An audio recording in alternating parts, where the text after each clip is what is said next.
it's a tough subject of how do we grow within a society that needs to change, but how do we not forget who we are as we change? Does that make sense? I think that sometimes we lose ourselves in that.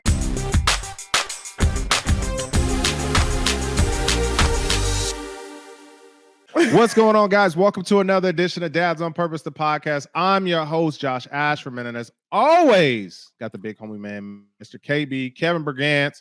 How you doing, sir? What up, family?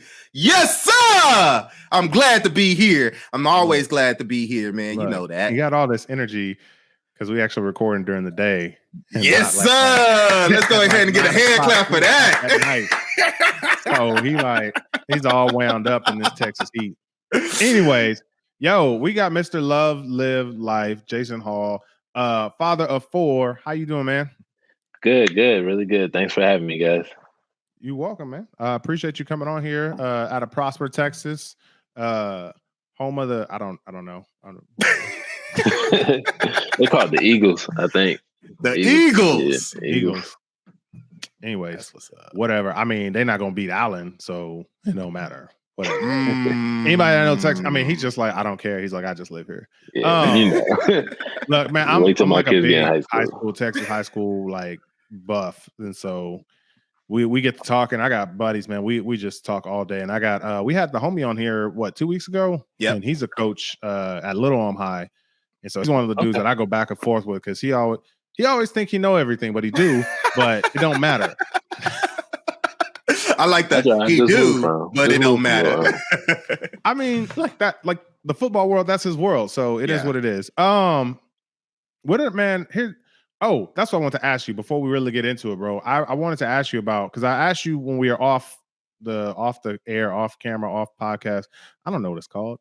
Are you a journalist for Dear Fathers? And you said, yeah, but I want to know, like, how did that come about? Like, did they just like scoop you up, or did you DM them? Or, I mean, I'm not trying to get on or anything, or maybe I am.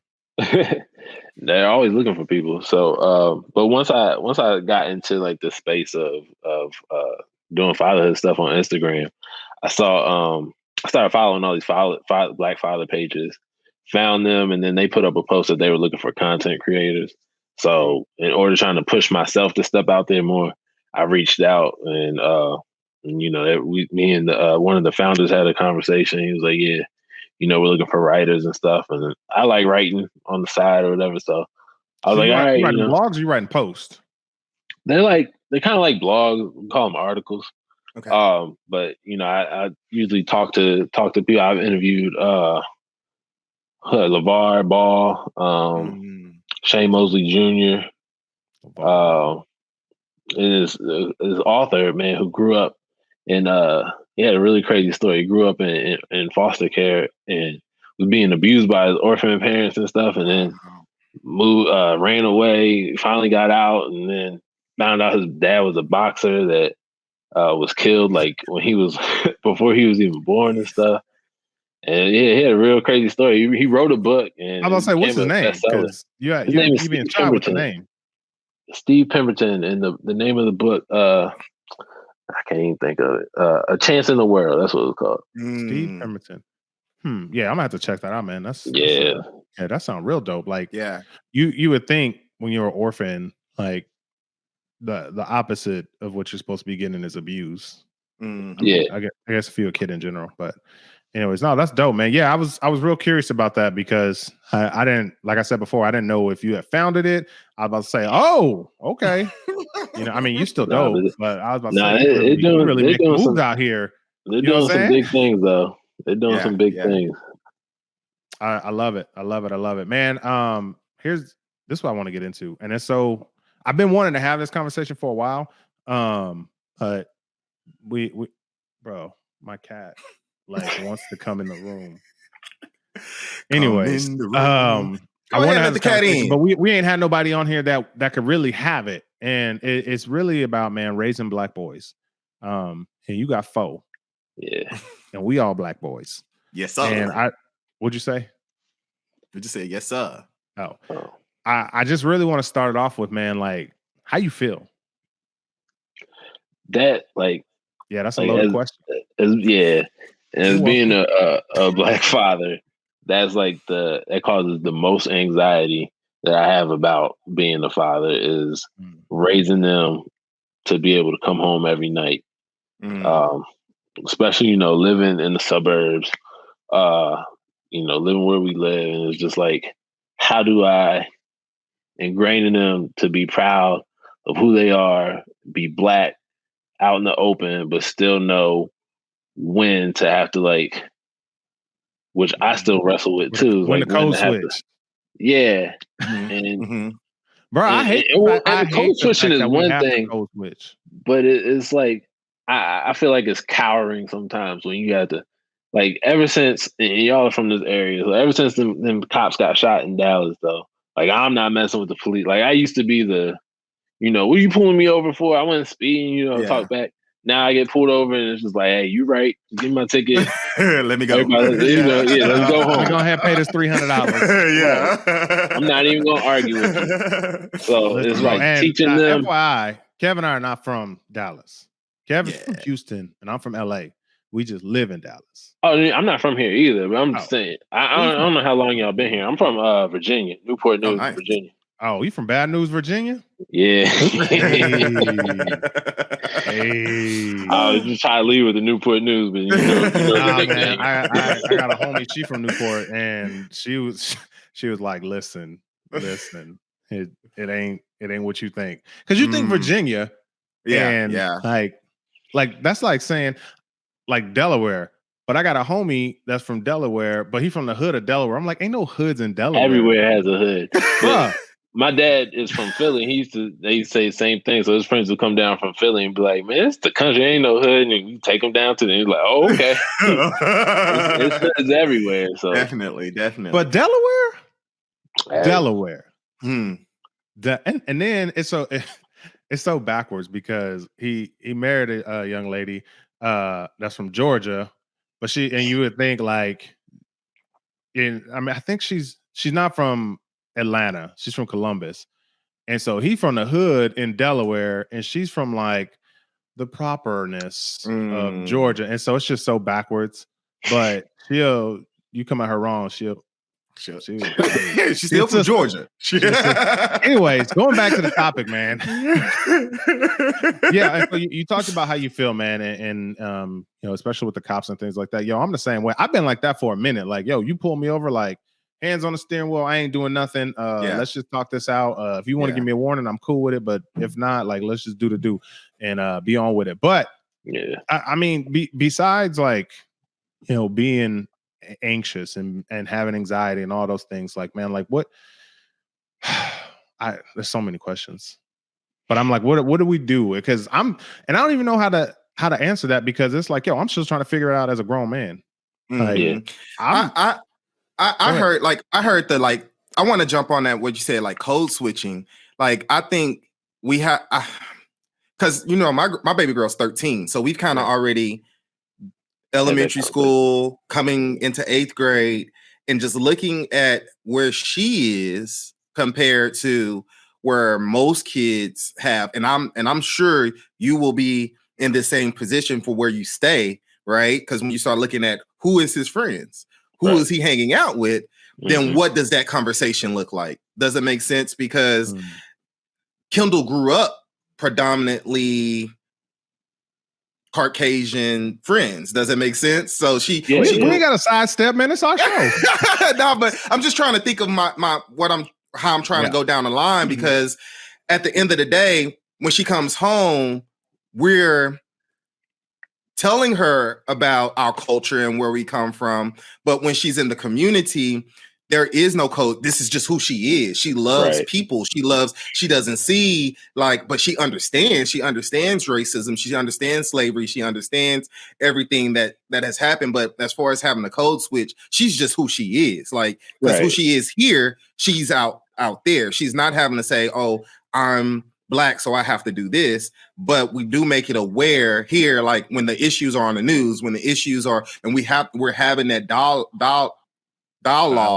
Yeah, we're having that dialogue. So I don't know. I think that I think that the way we approach it starts to change, right? Because now it's like, how do I educate your friends to understand who you are? And when you're in certain situations, it's not your friends, it's the people that's outside of that will, it doesn't make sense. So I think, and that's the toughest part of it, because like you said, there's no code for it. That's just who she is, and it sucks that we get to a point where we have to tell them like, you can't do what they do all the time. Like if they're out playing Ding and Dash or whatever, like you can't do that with them. Yeah, it seems like a harmless game, but their consequences aren't going to be what your consequences are. Exactly. And when does that conversation start? I don't know. I mean, I'm sure it's coming I feel like for a boy, it might be earlier than, Kevin might have had that conversation. I think it for us, it's starting to peak for me, right? Because she never asked at a young age, can I go hang out with my friends? Can I go spend a night at my friends? We've always had a community for her for that. So now at 8th grade, she's like, oh, I want to go to such and such's house. And it's like, all right. What does that look like? What does what are y'all going to be doing? Who are you going to be doing it with? Like now those conversations, I think it's when they start exploring their friends in different cultures. I think is when you have to start having those conversations, because they're going to see things differently. They're going to be introduced to things differently. But what happens is they get introduced and then they bring it home, and then you got to say, all right, I do think open communication with your kid is important in order so we can catch those things as they are happening. Because I think if Delina and I weren't having the conversations with her, like, hey, how's your friend? Who is your friend? What are your friends doing? What are y'all talking about? Even like, if we're not having dialogue, if we're not having dialogue with our kids at that point, then we can't catch it. Or can we be proactive instead of reactive, right? And so my biggest fear is that I'm gonna end up being reactive because I didn't tell her about that. Does it make sense? And so she comes home like, well, why did they do that to me? Why me and not them? Does that make sense? But and then I fear though, if you tell them too soon, then they're gonna walk around waiting for it, like with that chip on their shoulder, like, all right, I don't trust them because it's coming. Something's gonna happen one day, and they're gonna that word is gonna slip, or they're gonna say something sideways. They got you thinking like, yo, what they mean by that? Yeah. Listen, and I think I'm in the same boat as you, Kev. I mean, I think we all live in the suburbs and go to predominantly Caucasian schools and things like that. And so, I mean, I live in Highland Village, and it's it's a little bit more uppity. And the schools that my kids are gonna go to are more uppity than the rest of the schools in the district. And so, I was even again, I was taking my niece to school today because we were talking about being in the pickup line before we started the podcast, and my niece is staying with me for the weekend, and so I took her to school, and I was just asking. I was like, how many friends do you have? I mean, what kind of questions is that? I don't know. Just making conversation with a 10-year-old, and she was just like, well, there's like a group of 4 of us, and so those same questions that you were talking about, Kev, those are things that I was having with her at 10, and so I'm like, okay, well, my niece is Caucasian, and I'm having this conversation with her. Okay, when do I need to have this with my daughter? You know what I mean? And like, when would she understand? But golly, I don't know. Now let me drink some water. And I also think teaching our culture is so important. Does it make sense? I think that we as parents, especially for your young men, right? Because there's two. I think there's 2 cultures within the Black culture, right? There's. Nah, you need to explain that. Yo, homie, the niggas. What? Oh, and then there's I didn't mean for you to say that. I didn't. But because but you can say that about any culture, because you have the Caucasians and then you got white trash. You know what I mean? Yeah, so, I mean, exactly. And I think that everybody has 2 cultures, but because we've tried to cultivate excellence, and we tried to cultivate success, and we tried to cultivate all of these things in her, right? that now she's even aware. So when she transferred from one school to another district, it was self-awareness. Does it make sense? It's not that Black people are bad and white people are good, or white people are good and Black people are bad. Now it's just like, man, those group of people, not just, you know what I mean? It's just, why she came home the first day from school. Why is that group of people so mad, angry, and upset? Does it make sense? Like all they do is cuss all. Yeah, like she came. I was like, so because she came from a predominantly white school where she wasn't really exposed. My goal for moving her was to get her exposed, was to let her be with her people. But when she came back on that first day, she was like, why are they so angry? All of them are angry. All they want to do is fight. All they cuss. They wear their pants down. Why they talk so loud? Why they talk so yeah, seriously. And so it's like now she gets to see just the different sides within our culture. Not that it's a bad thing or it's a good thing. Like it's just that now she gets to get awareness, but then it becomes interesting because now we're starting to see who she chooses to hang out with. Does it make sense? And that has been probably the biggest challenge for us because we notice like, and so sometimes we feel like, did we fail? Like, but it's not that did we fail because she loves all people. It's just that she gravitates to anime, right? Anime is her thing. But how many Black people are, well, there's a group of them, but they don't talk about it. They don't group up in it. You know what I mean? But, you know, there's a group of people who just, bam, anime, oh, blah, blah, blah, blah, this. And so that's who she gravitates towards. And so for me, it's like, okay, how do I help expand her horizon and get her to intermix and get her to learn, continue to learn and grow as an individual so that when she does see these things, that it's not just like a shocker. Does that make sense? And so why did they not talk about that? Oh, Jason, you was gonna say something. Go ahead, man. Oh, well, I was gonna say like that's the other side of the coin that we have to deal with too, because one, we have to realize that Black people aren't monolithic, so we come liking every different type of thing. Yeah. Then we have colorism is still an issue. So like, and my kids are light skinned, yeah. So see. Look, my kids light skinned. So yeah. But that's especially for females, it's colorism is really high in the African American community among females, you know. So whoo, boy. Yeah. Go ahead.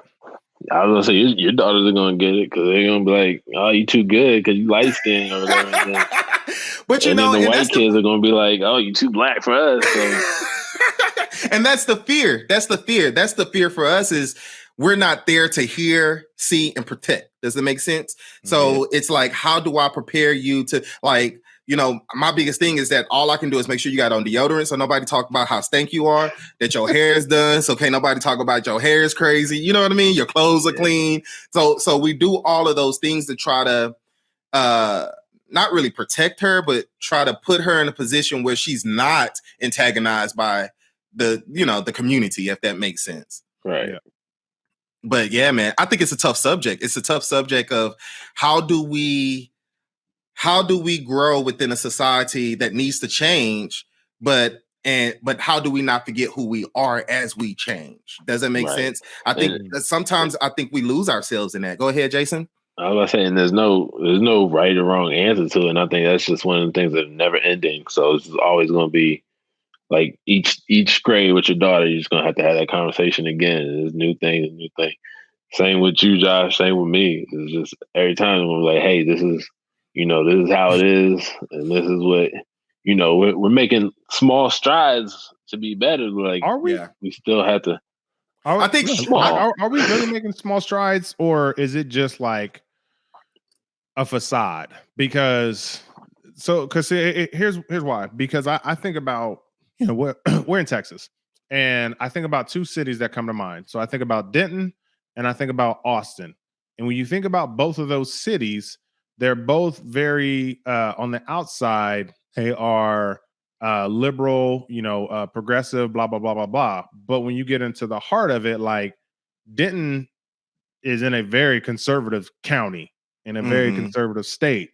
Austin, is keep Austin weird, but you're literally at the Capitol in a very conservative state. And so it's just like, that's what we have this facade of like, oh, America's moving forward, but at the end of the day, like we're still a red country. Yeah. I think it depends on your city. Like I look at where I came from in Houston and what's happening up here.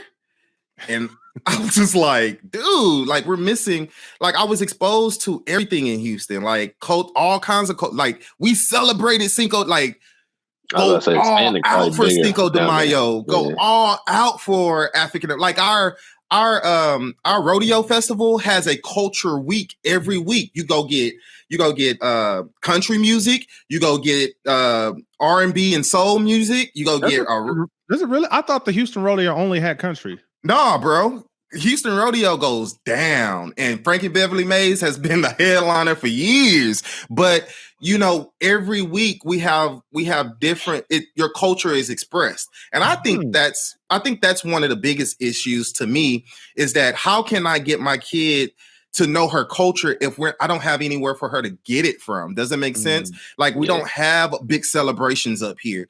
Or it's always a battle whenever you do celebrate it. It's like whenever you're like, oh, celebrating Juneteenth, I'm like, oh, why y'all gotta celebrate that? Oh, you know what? I love my black people. Oh, well, if I said I love my white people, bruh, catch these hands.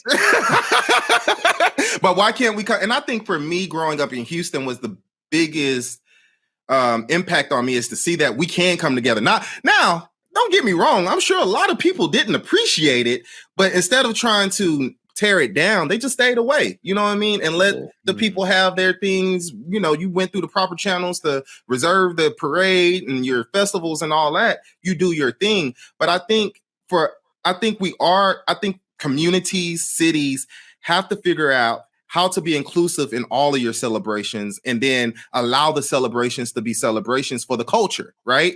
I got exposed to Latino culture by going to school and celebrating these things in our cities. But when you're struggling to celebrate and bring culture to your family, I think that's where we can really improve in establishing those things. Yeah, that's good. How we need to chop that up and send that to everybody. Like, no, bro, because that is the way you expressed it and explained it. It just seems like a no-brainer. Like, allow people to have their festivals and do their things, and if you don't like it, stay away. But then, but then.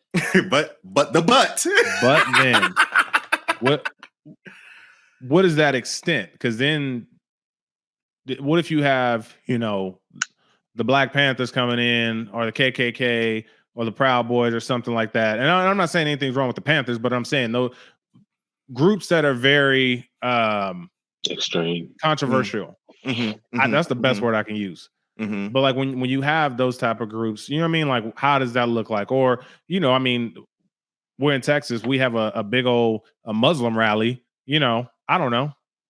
What is that? You know what I mean? I mean, I think with extreme, I don't know. What you think, Jason? I think you got your extreme groups, but they never. Like you said, as long as they don't cause any trouble, then let them have. I mean, I guess with like the KKK or the Proud Boys, they've been labeled as like extremists. Yeah, you could label them as like terrorist hate groups. I mean, if we're coming together for purposes of trying to satanic worshipers, having a rally. If you're coming together for purposes to try to hurt people, then that shouldn't go down. But like if you're just celebrating who you are and your culture, I mean, just mix it up. Just call it a country rally. If you're gonna do the KKK and wave your flags, Confederate flags and stuff. Like if you guys watch College Game Day, was it College Game Day? College Game Day, bro. That was to me the prime example of what we can do to elevate culture. Right? They highlighted HBCUs, although they're late. they're late to the game, right? Yeah. But they highlighted HBCUs to a group of people who have never really understood HBCUs, have never been to an HBCU game. And I think that's kind of some steps that we can take as far as how do we elevate culture for everybody. Does that make sense? Right. Like now you're including everybody. Now the games are going to be played. So if you ever wanted to see what Bethune-Cookman again versus somebody else looks like, now you have the opportunity to actually watch the game, right? Yeah. I think we have prime time. On prime time, wow, yes. Because nobody else was playing, but that's but now they're starting to highlight the HBCU rivalry games and the Bayou Classics and the Battle of the Bands. I think those type of exposure opportunities where corporations can step in and elevate it up to the level, because I believe that those festivals in Houston didn't just happen with a group of people. Corporations came in, put some money behind it, put some expertise behind it so that it can be a success. And I think sometimes when we talk about cultural events, that's where we fall short, right? Great ideas, poor execution, right? And getting the people behind supporting and building that out. And then of course, the fight for leadership. Somebody ain't in charge. They don't want to be a part of it, but we have to figure out the way to close I feel that we have to figure out a good way to close these type of gaps for our kids. Like I so feel saddened sometimes that Kendall doesn't get to see a Battle of a Band up here. You know what I mean? So it's like, what do I need to do so that she can get that experience of what right up the road. True. And watch this. But let me even say even further that just going to the Preview Gremlin game at the park, at the State Fair, at the State Fair, bruh. I'm not going.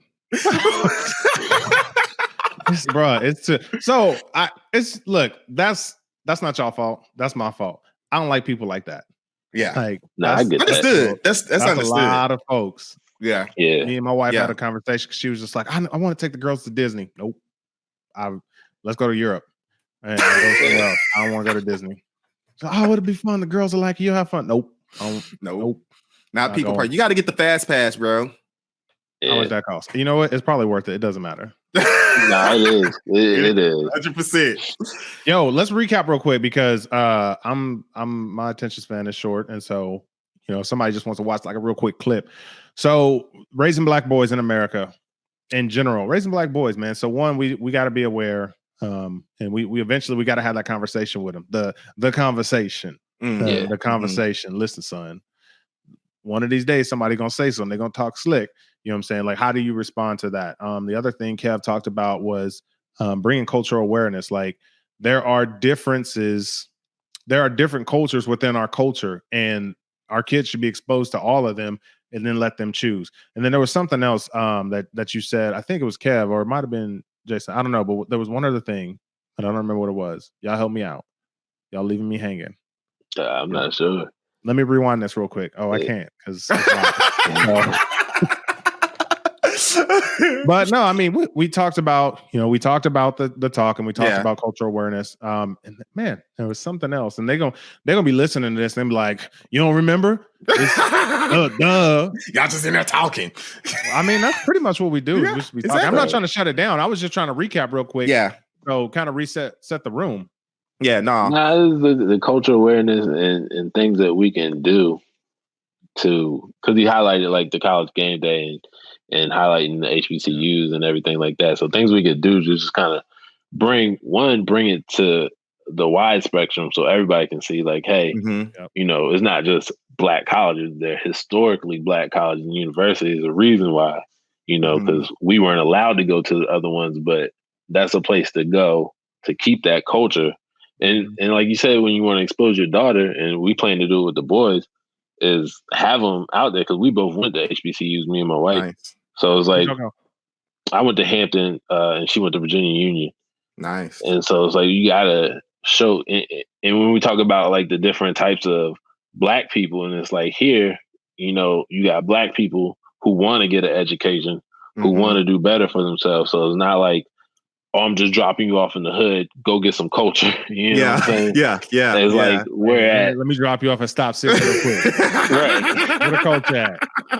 It's like here, we have a place where we're getting educated, we're celebrating who we are, and we're learning how to still commingle with everybody once we get back into the real world. And like that's a common misconception about. You said what? You learn how to deal with financial aid ladies because they go. Yeah, you learn patience. You know what I'm saying? You want to wait in them Disney lines, wait in that financial aid line. We're trying to sign up for class. Right. Look, I went to UNT. It was all online. I didn't online. Everything that was nice. But anyways, I just think that it's all important, man, and it's a struggle. It's a struggle to try to. Number one, it's a struggle to raise our kids, period, in today's world, like where we are today. It's just a struggle to raise our kids. It's a struggle to pull back. And I think a lot of it is adults, right? If we change our mind frame, then we can help change the mind frame going forward. So when we stop feeling a certain way about a certain culture and a certain people, but embrace who they are and try to meet them where they are, I think it'll help for our kids. And I think that's what's been so beautiful for Kendall. She sees how mom and dad interacts with all people, right? Because her mom's a teacher, so she has to care for all kids. I'm in the community serving students in student ministry. She sees me. She sees me working with all kids, even with her friends. I don't even treat her friends any different. I see her friend. What up? How you doing? Give me some love. Tell me about your day. Tell me who you are, what you want to do. And I think they got tired of me at her birthday party. I was like, dude, go do something. But I think we ultimately have to change our mind frame and set a different course for our kids. And the conversation sometimes, for me, I hate that we say it's a conversation, and sometimes it's just blatant respect. Like authority pulls you over. Don't pop off at the mouth. If you know you're wrong, you're wrong. If you're not wrong, if you're not in the wrong in that situation, just try to get out of that situation as safe and quick as you possibly can. We go get a lawyer and we'll figure it out. You know what I mean? And again, that's not even on the person who got pulled over. That's an adult with a stinking thinking, implementing their stinking thinking onto the person that pulled them over. Yeah. So I just think that, man, we do have a lot of work to do, but unfortunately, us as parents have to figure out how can we help push that, push this work and movement forward so we don't have to live another 100 years in this type of environment. Right. Big facts. I couldn't agree more. Yep. Jason, you got anything you want to say to the people, man, before we get out of here? Because I need to take a nap. I need to take a nap. Nah, just continue to push through and keep pushing. Keep doing what you do. Live life. You know what I'm saying? Keep on keeping on. Let me ask you this, and for your get out, for your kids, what is the vision that you would have for your kids as they matriculate and grow in the community that they're in? Go that big word again, matriculate. Right. I just want them to be able to walk in their purpose. Find what they love to do and find a way to make money doing it, so they can not have to, go through the corporate BS that we've had to go through, unless they want to. Yeah, I mean, I'm about to say entrepreneurship ain't for everybody. Yeah, right. If you really want to just underwrite vehicles all day, go right ahead and do that. But if you want to find something else that you like doing, that you could be your own boss and make money, doctors always have to work from somebody. I mean, they can have their own practice, but they're really still like had to go by whatever the insurance company says or wherever they. What you got against insurance companies, dog? What you got against insurance companies? No, I have nothing against it. I'm an insurance underwriter, so that's why I just use that. Okay. I'm an insurance agent, so. Oh, okay, yeah. So that's why I just use that as an example. But, real spicy. That's what's up, man. I just allow our kids to have those experiences. We can't protect them from everything, but we can surely be there for them when they need us, and not be too cautious about what they're being experienced. Does that make sense? So that's my biggest thing. Like, our kids are going to experience some things, All we can do is be there for them and support them and make sure that they get the proper education behind it. Don't just, they did what? Oh no, I'm gonna go and we need to have a conversation. No, let them experience it, analyze it. Don't just be quick to respond, but be able to be there to make it a learning experience. Yo, I love that. Even though I wasn't looking, I was listening. Yo, I just got a text message. My daughter, we gotta go pick her up from preschool. She ain't feeling too hot. Hopefully, she ain't got whatever I got. But yo, I appreciate you guys. I appreciate all y'all out there on internet land, on Spotify land, podcast land, whatever it is. Like and share the podcast, man. Like and share the podcast. Until next week, we love you guys. Take care. God bless. Peace.